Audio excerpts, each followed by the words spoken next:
Here we are in Artec Studio with Ray 2 scan data.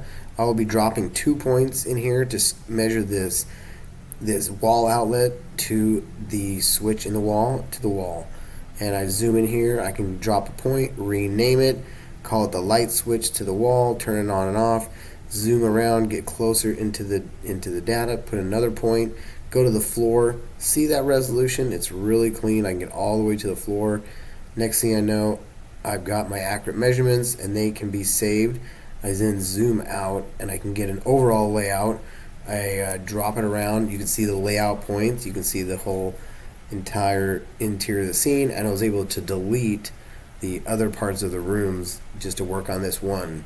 So this is a point super close up, right up in the wall, right next to where the scan data captured the whole thing in just one scan, and then I can drop points anywhere and scan data and get proper measurements.